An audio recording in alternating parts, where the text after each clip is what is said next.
Buenas tardes a todos.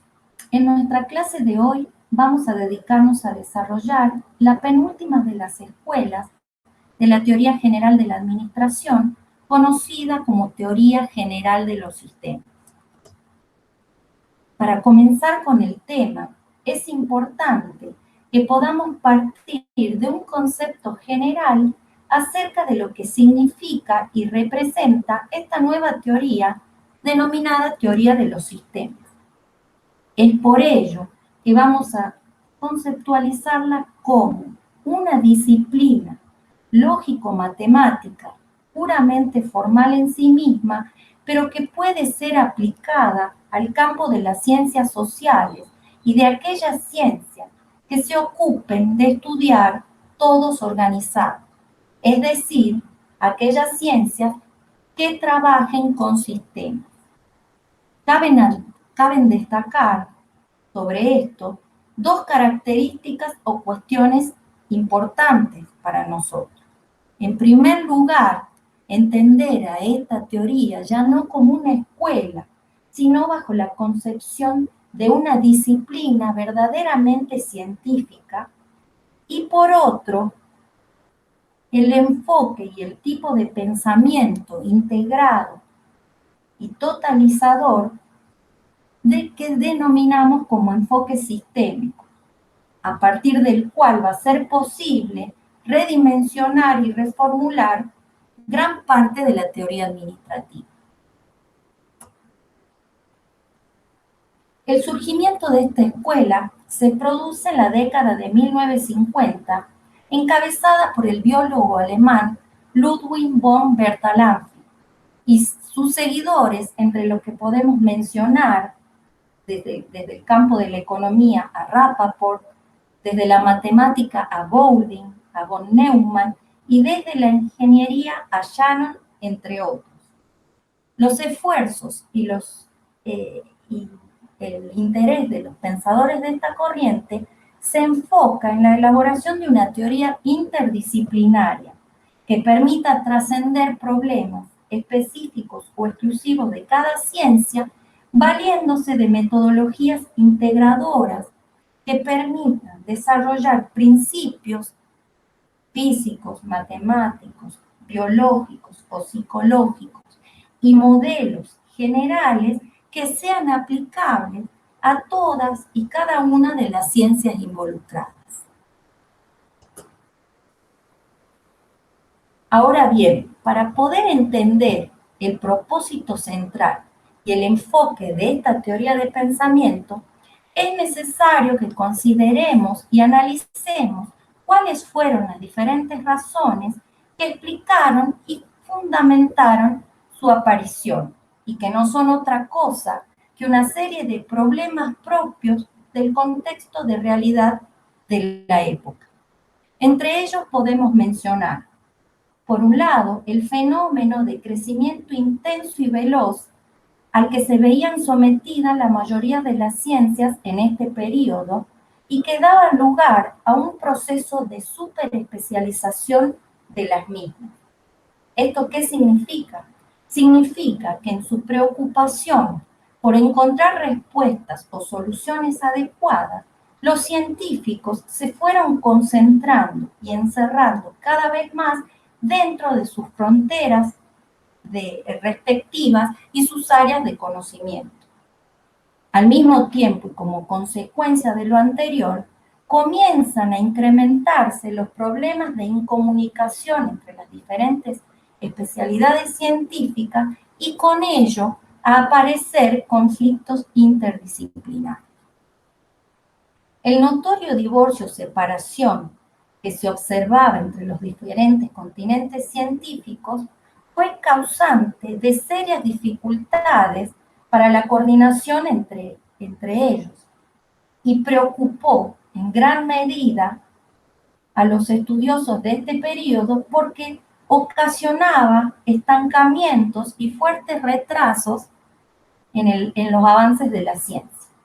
El surgimiento de la teoría general de sistemas también resulta de una reacción de oposición y crítica frente a la concepción mecanicista y reduccionista del mundo que imperaba hasta ese momento y que resultaba a las claras limitada y poco realista. Como último aspecto, y un aspecto común de las críticas de todas las escuelas anteriores, se plantea la necesidad de resolver de una vez por todas la carencia de modelos y metodologías que resulten adecuadas para las ciencias sociales y que ofrezcan una estructura o base epistemológica, metodológica y semántica coherente y efectiva.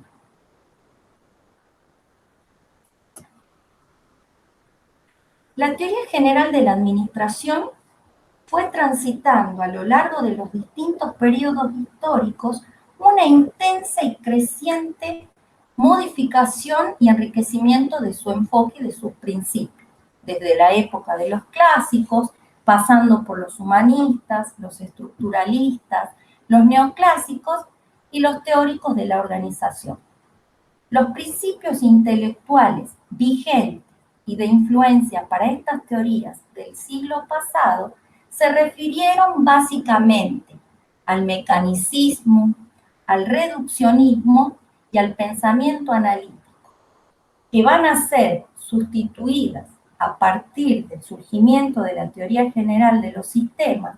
por otros totalmente opuestos que significan una revolución de la teoría general de la administración y el pensamiento administrativo de la época. Ellos se refieren al expansionismo, que es el principio que supone que todo fenómeno de la realidad es parte de un fenómeno mayor, lo que implica una visión de totalidad que nosotros conocemos como enfoque sistémico, en el cual el énfasis central va a estar puesto en el todo del cual el fenómeno forma parte. Esto implica que el desempeño de los sistemas va a depender de la manera en que el mismo se vincule con ese todo mayor o totalidad que lo contiene. Esta concepción es radicalmente opuesta a la del reduccionismo, típica del movimiento taylorista, que sostenía que todas las cosas o fenómenos deben descomponerse y reducirse para su mayor comprensión y mejor estudio en elementos o partes simples y elementales. El teologismo hace referencia a su vez a que las relaciones de causa-efecto entre los fenómenos no se dan de una manera determinista, sino probabilística, en virtud de que se presentan distintos tipos de interrelaciones entre las fuerzas o variables que rodean y afectan el fenómeno en cuestión. Esto significa que, a diferencia de la propiedad mecanicista, en la que el comportamiento se entendía explicado a partir de sus causas, el teologismo característico del enfoque sistémico los explica a partir de sus propósitos o de su fin último.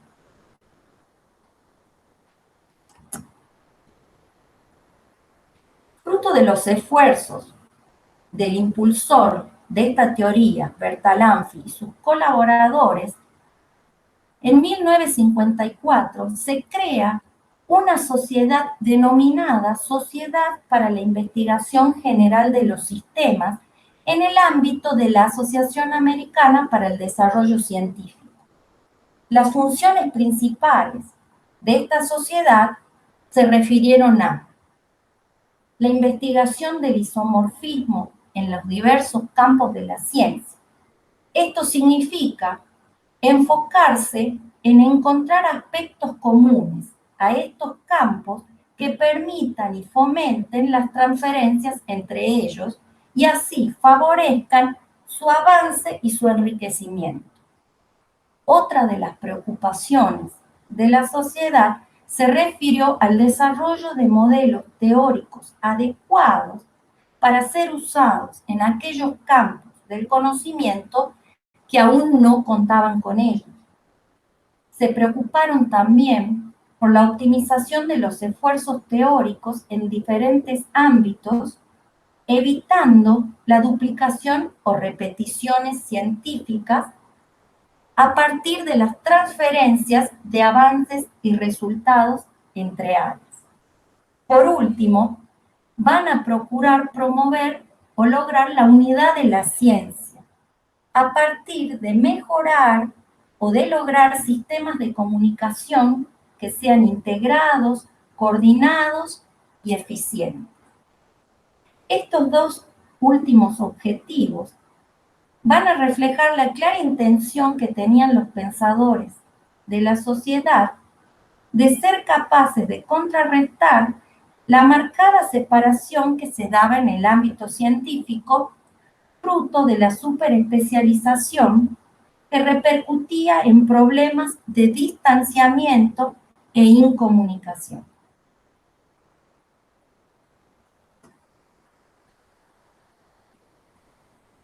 Retomando lo que dijimos al comenzar la clase, al definir a la teoría general de los sistemas como una disciplina lógico-matemática que, si bien era formal en sí misma, podía aplicarse a las diferentes ciencias empíricas, ahora vamos a ir un poco más allá para analizar en detalle cuál es su objetivo o propósito central y cuáles fueron sus aportes más significativos. La teoría general de los sistemas persigue como propósito el favorecer la integración y la comunicación científica, y esto será posible a partir de la búsqueda de relaciones comunes entre las ciencias en función de las cuales se podrá lograr una uniformidad o se podrá lograr uniformidad tanto a nivel de los métodos como de la semántica o de los lenguajes utilizados. Y esta uniformidad permitirá a su vez el intercambio interdisciplinario necesario para superar problemas de estancamiento y promover avances en los diferentes ámbitos del saber. Para dar cumplimiento y lograr este objetivo, la teoría desarrolla dos grandes grupos o tipos de aporte. Por un lado, los denominados aportes semánticos y por otro, los metodológicos. Los aportes semánticos se fundamentan en la preocupación que tuvieron los autores por la deformación científica que resultó de la superespecialización y por las dificultades que se iban presentando al momento de transmitir avances y descubrimientos entre especialidades distintas que tenían que ver o que tenían como causa el uso de vocabularios excesivamente específicos que se volvían incomprensibles para aquellos que no pertenecían a esa especialidad. Los autores de la teoría general de la administración definen entonces, como parte de sus aportes semánticos, una serie de pautas que promueven la creación de un lenguaje científico común que permitiría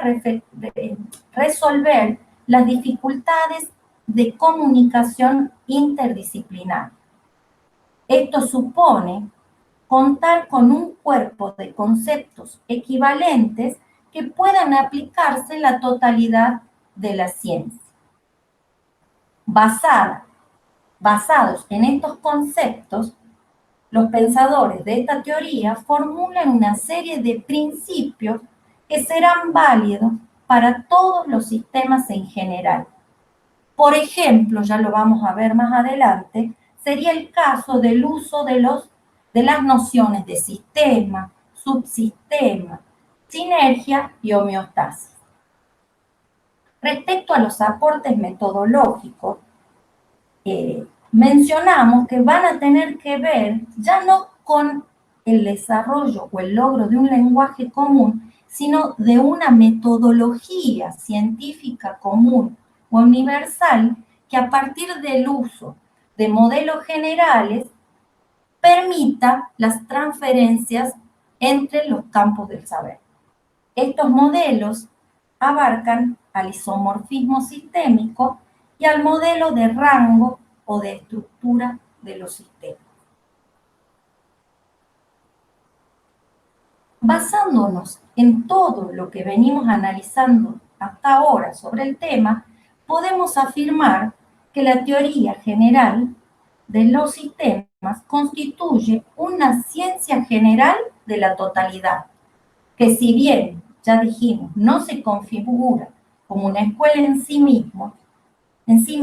sí resulta una disciplina posible de aplicarse a la realidad empírica. Esto quiere decir a la realidad de todas aquellas ciencias que estudian todos organizados, como lo serían, por ejemplo, la fisiología,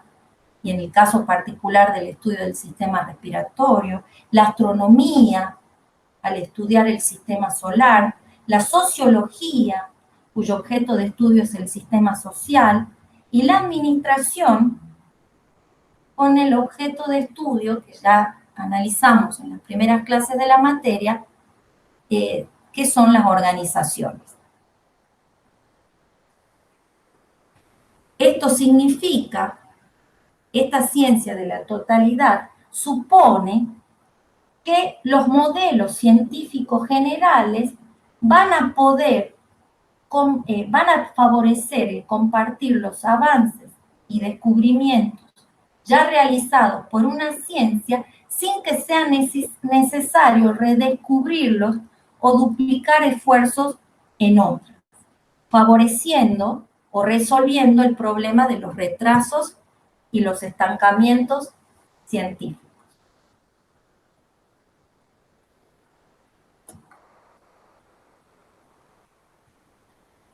La teoría de los sistemas se apoya en tres premisas básicas muy importantes. La primera sostiene que los sistemas existen dentro de sistemas. Es decir, que cada sistema se constituye a partir de subsistemas o sistemas de menor alcance y al mismo tiempo forma parte o integra un sistema mayor al que se denomina suprasistema. Un ejemplo de la aplicación de esta premisa sería pensar en la empresa como un sistema que contiene a su vez diferentes áreas o divisiones, por ejemplo, el área de producción, el área de finanzas, el área de logística, cada una de las cuales actuaría o se equipararía a un subsistema que a su vez es contenida por un entorno contexto que representaría a su suprasistema. Como segunda premisa, mencionamos que los sistemas son abiertos. Esta es una consecuencia de lo que analizamos anteriormente y se refiere a que todo sistema existe dentro de un medio ambiente constituido también por otros sistemas con los cuales se van a establecer relaciones continuas de intercambio. Estas relaciones permiten la supervivencia y continuidad de su funcionamiento. Recordemos acá las primeras clases desarrolladas por la profesora Gabriela, en las que pudieron estudiar a las organizaciones y específicamente, más específicamente a las empresas, identificando sus entornos mediato e inmediato y las diferentes relaciones que se establecían entre ellos. En tercer lugar, se define la premisa que sostiene que las funciones de un sistema van a depender de su estructura Y como ya lo mencionamos al analizar las proposiciones iniciales, recordemos que todo sistema posee un objetivo o finalidad propia que determina y condiciona tanto su disposición como su papel dentro del proceso de intercambio con el resto de los sistemas que integran su ambiente.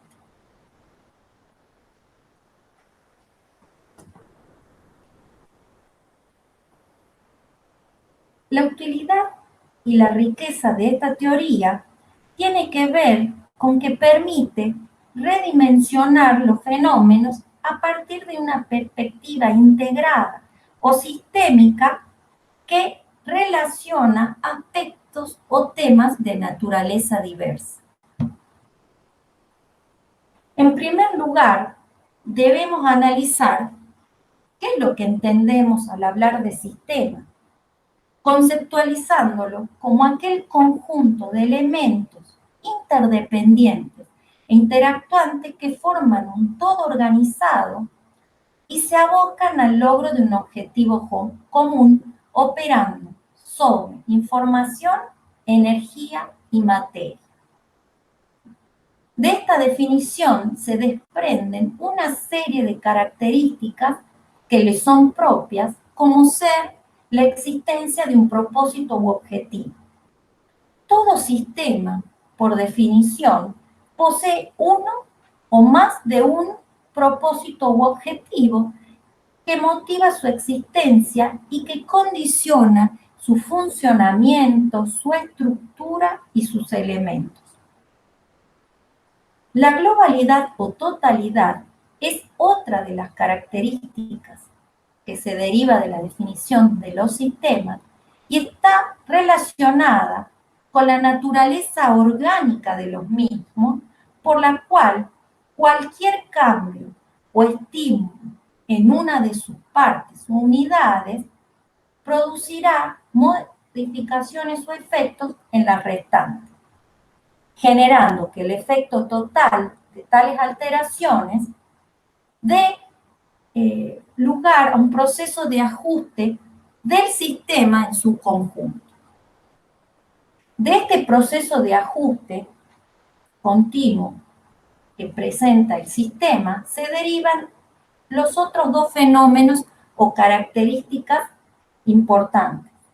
La primera de ellas, la homeostasis, hace referencia a la propiedad de un sistema que define su nivel de respuesta o adaptación al contexto, es decir, su capacidad para alcanzar un estado de equilibrio dinámico con el ambiente y así poder garantizar su supervivencia. La entropía, por el contrario, es la cara opuesta al fenómeno anterior y se relaciona con la tendencia de todo sistema a la degeneración y al declive por el desgaste propio de su funcionamiento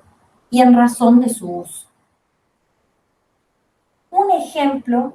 de este enfoque sistémico para nuestra materia podría ser el caso de la producción en masa, que es un tipo de sistema productivo que, si ustedes recuerdan, lo estudiamos en la escuela clásica.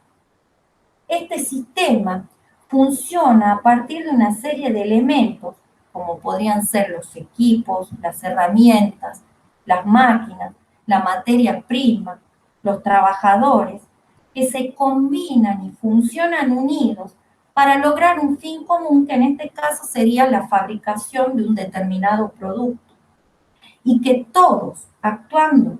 conjuntamente, lograrían un resultado más valioso y más amplio que si operaran de manera individual. Para el caso de este sistema, que dijimos sería la línea de producción dentro de una fábrica, podemos decir que el sistema actúa dentro de un sistema más amplio o suprasistema, que estaría dado, por ejemplo, por el sector o ambiente en el que la empresa se desenvuelve, del cual recibe influencia y al cual deberá responder y adaptarse. Acá, un ejemplo de mecanismo homeostático de equilibrio podría darse, por ejemplo, frente a un avance tecnológico en el sector en el que opera esta empresa que produce en masa, que obligaría a que transforme o modifique su sistema ajustándolo a las nuevas características que le impone ese ambiente en el cual se desenvuelve.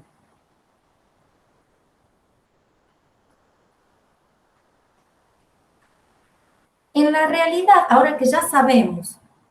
qué entender por sistema, podemos decir que en la realidad encontramos infinitas variedades de sistemas y que podemos encuadrar a los mismos en características, en categorías o tipologías muy diversas, como por ejemplo, podríamos categorizar a los sistemas según su constitución y decir que existen sistemas físicos o concretos que se componen de maquinarias, equipos, objetos, es decir, de aquellas cosas reales.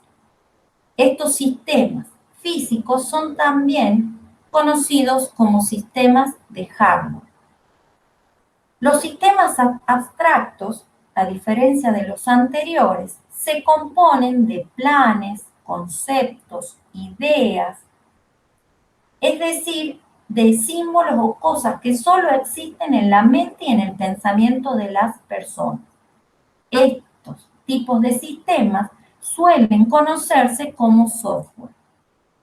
Otra clasificación tiene que ver con su naturaleza, que divide a los sistemas entre sistemas cerrados y sistemas abiertos. Los sistemas cerrados, mecánicos o determinísticos son los sistemas herméticos o que no presentan interacción con el ambiente que los rodea y por ende no reciben influencia ni logran influir. Acá vale una aclaración importante y es que en realidad no existen ni se encuentran sistemas absolutamente cerrados, sino que se consideran como tales aquellos sistemas mecánicos que funcionan de manera altamente programada y estructurada, como por ejemplo un reloj, una máquina, etc. Los sistemas abiertos ya los analizamos al tratar las premisas de la teoría, así que sabemos que son aquellos que presentan relaciones de intercambio con su ambiente a través de corrientes continuas de entrada y de salida. Acá les recuerdo el gráfico de la organización como sistema y el gráfico de caja negra que ustedes ya estudiaron durante las primeras clases. Haciendo memoria, en ellas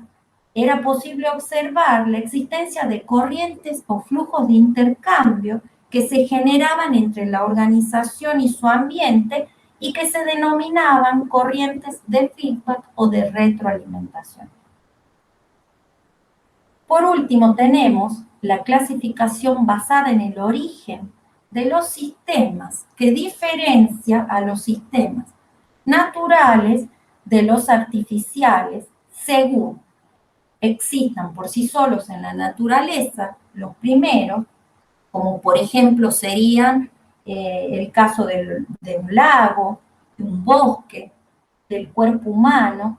o aquellos que hayan sido creados por acción del hombre. Entre estos podemos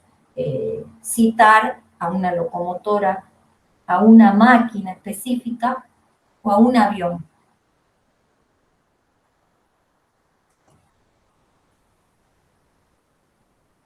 Ahora bien,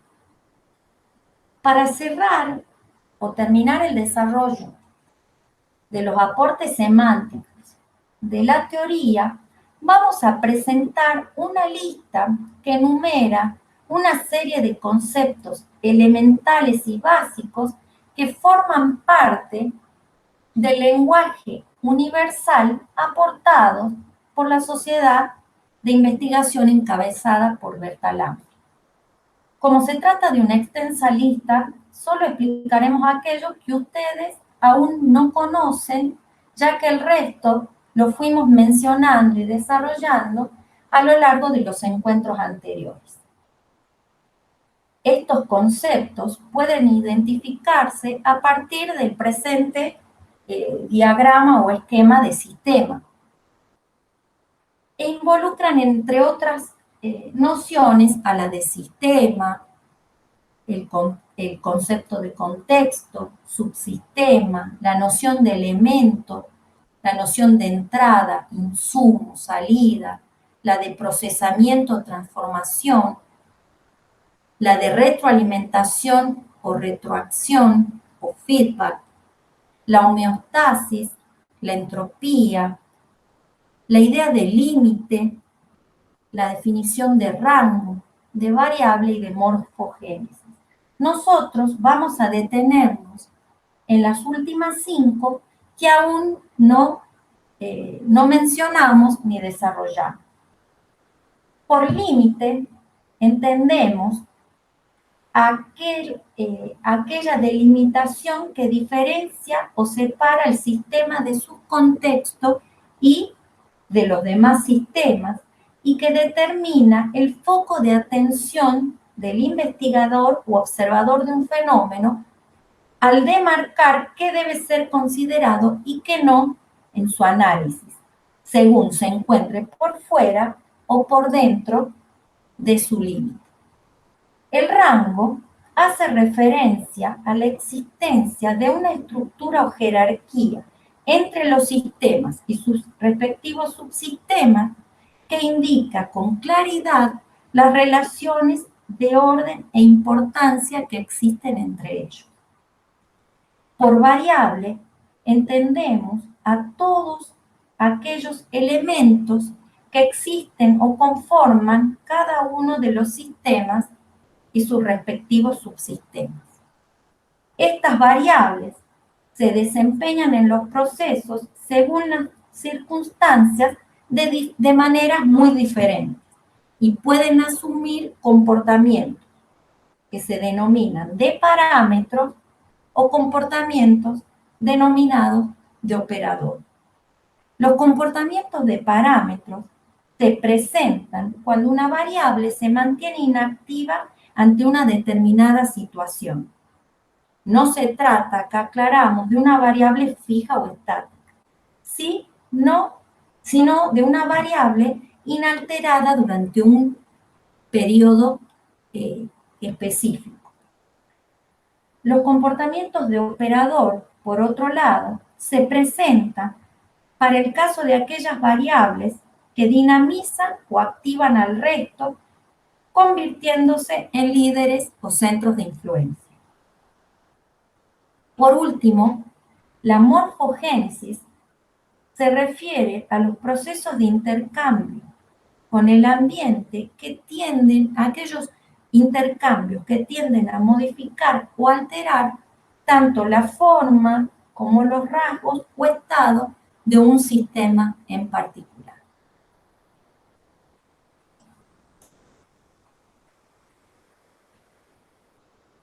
Hasta aquí veníamos explicando y profundizando los aportes semánticos. Ahora vamos a avanzar con los aportes metodológicos y dentro de ellos,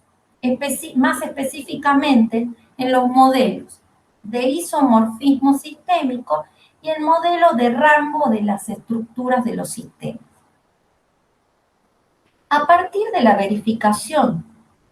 que realizan los autores de esta escuela de la existencia de un conjunto de propiedades generales y comunes a los sistemas, objetos de estudio de las diferentes ciencias, se identifican también similitudes estructurales que justifican y permiten la aplicación compartida de leyes, modelos y procedimientos entre especialidades distintas. Esto explica el fundamento, la esencia del modelo isomorfista y su preocupación por buscar la integración de las relaciones entre fenómenos de diferentes continentes científicos y en base a dichas relaciones de analogía o equivalencia, utilizar principios o modelos generales o comunes. Por ejemplo, en el caso de la administración, aplicamos el modelo de analogía e isomorfismo cuando comparamos a las organizaciones con el cuerpo humano y utilizamos, con algunas abstracciones y simplificaciones, las técnicas de diagnóstico médico para tratar sus problemáticas o los enfoques derivados de la biología de los seres vivos.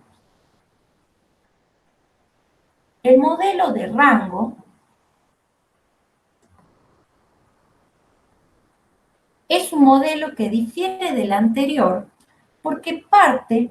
del supuesto de que en el universo existen diferentes estructuras de sistemas, cada una de las cuales se encuentra definida en términos de niveles o rangos que varían en función de las características y el grado de complejidad de cada uno de ellos. Esto supone considerar que en la estructura general del conocimiento científico existen diferentes categorías o niveles de rango en las cuales se van a ir ubicando los respectivos objetos de estudios de cada una de las especialidades o interdisciplinas.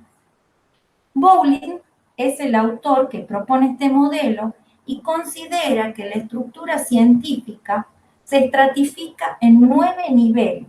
a los que de menor a mayor jerarquía identifica como lo siguiente. En un primer nivel, el nivel de las estructuras estáticas, ubica la geografía y a la anatomía del universo. En un segundo nivel, denominado de análisis sistemático,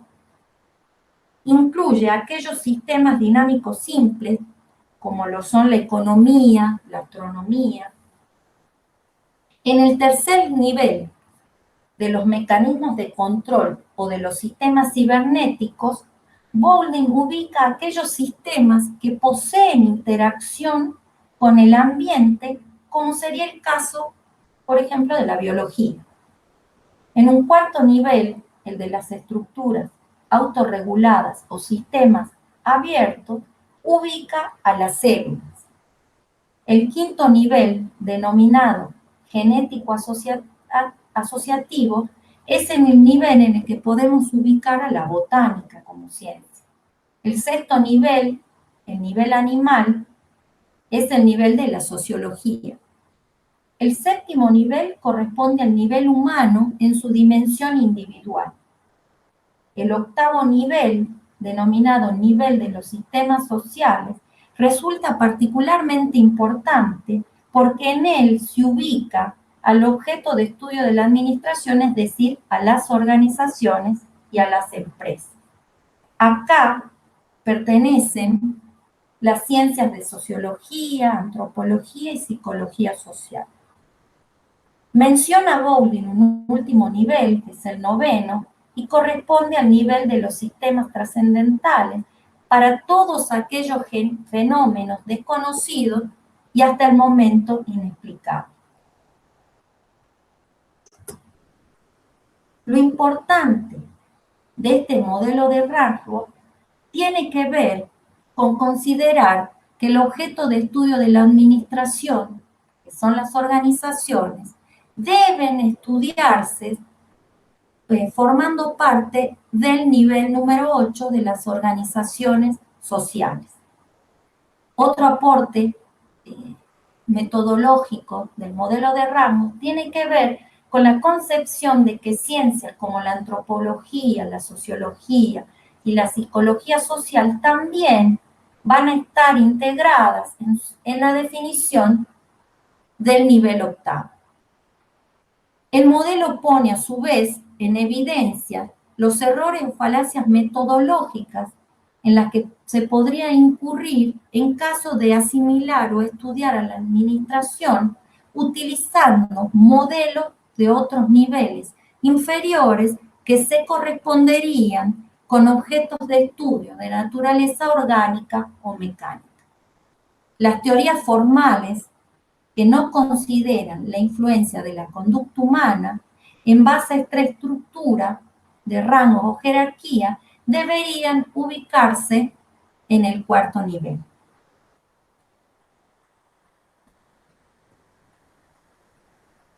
Y a modo de conclusión, para ir finalizando el desarrollo de la teoría, vamos a identificar las implicaciones más relevantes para el ámbito de las empresas que se refieren a la afirmación de que la empresa es un todo complejo e integrado, que la empresa como sistema actúa inmersa en un contexto o medio ambiente que ejerce influencia y a su vez al cual es posible influir. La empresa no actúa de manera aislada, sino que integra un sistema de mayor alcance que, como dijimos, es conocido como suprasistema. Otra conclusión relevante tiene que ver con que en la empresa todas las partes se interrelacionan de manera recíproca. La empresa posee una estructura que depende o está determinada a partir de los diferentes procesos que se van desarrollando en cada uno de los subsistemas componentes. Y por último, la idea de que la empresa por lo menos abarca 4 subsistemas o unidades elementales que, como ya lo mencionamos en las primeras clases con la contadora Daer, podrían estar definidos por el sistema político, subsistema político, el decisorio, el administrativo y el operativo. Culminamos así el desarrollo de la penúltima de las escuelas de la teoría del pensamiento administrativo.